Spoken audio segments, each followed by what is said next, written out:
I'm Holden Stencel from Idle Hands blog, and I'm here with the one and only Brian Myers. Brian, I absolutely love your work at TNA with the system. What would you say is the most rewarding part about being a professional wrestler? Yeah, that's tough. I just feel like, I love what I do, so I don't feel like I've ever worked a day in my life. So that's pretty rewarding when you can say that. That's a true statement.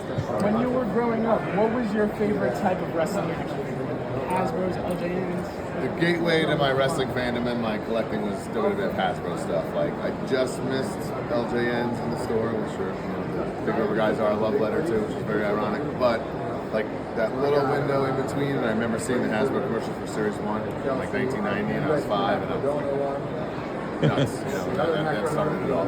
So I see you guys are starting to branch out into action movies. Is there any specific action movie that you would like to see incorporated into it? My dream action movie is Point Break, which I loved as a kid. I watched to death. Not the new crappy one that came out a couple years ago. The OG Keanu Reeves Point Break. I think that would be a lot of fun and really, really fit the Big Rubber guy vibe. And I know you guys have the partnership with AEW. Is there any certain AEW stars you'd like to see? Well, there is a little prick that I trained that actually has the World Championship right now, so I think it would only make sense to make an MJF Big Rubber guy.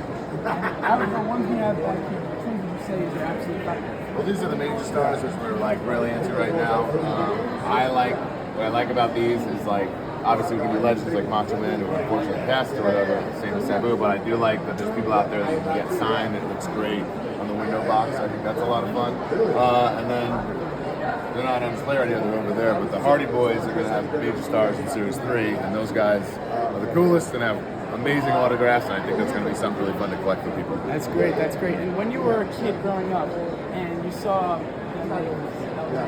who was a wrestler that you thought they never made that you thought was funny? It's tough because now there's so many, like a couple of years ago that question would be like, oh, this guy, that guy. But now there's so many small toy companies like ourselves making all these dreams come true, all these missing pieces. There's like almost not much left. The possibilities are endless now, which I think is very cool.